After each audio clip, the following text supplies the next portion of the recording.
First at 5:30, in just about 15 minutes, the Pawtucket City Council will be meeting again to discuss and possibly vote on a proposal for a new PawSox stadium. Now, while most of the councilors would like to keep the PawSox in Pawtucket, many have concerns about the consequences of the city footing a portion of that bill. Eyewitness News reporter Sheena Lasciuto spoke with one city councilor who says he plans to vote no tonight.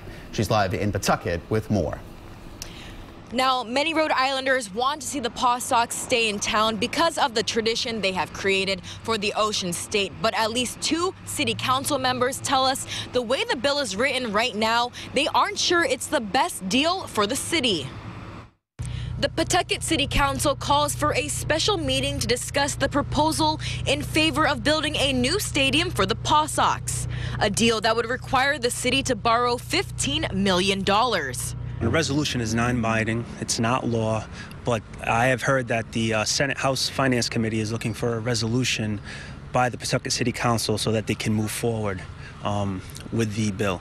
Councilman Timothy Rudd is one of many hoping to find answers to the dozens of questions raised in this much debated topic. He says right now he can't support the resolution. I think the numbers are changing a lot as how much Pawtucket needs to borrow. Ultimately, my stance has always been if the PawSox or some private entity could backstop the bond that City Pawtucket is taking out, then I would gladly support it. I want to see the PawSox in downtown Pawtucket. Those in favor of building the new stadium argue the revenue will be worth it.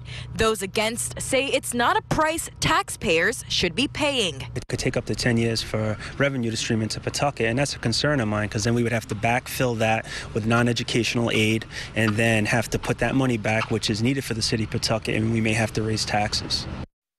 And Councilor Megan Coleman also tells us that she's voting no because she believes there are more important issues the city could be spending money on. And the meeting is about to start in about 15 minutes. We'll be heading inside there. And Rudd says we can expect to see a lot of public input tonight. We'll have the latest from City Hall at 10 and 11. Reporting live in Pawtucket, I'm Sheena Lasciuto, Eyewitness News.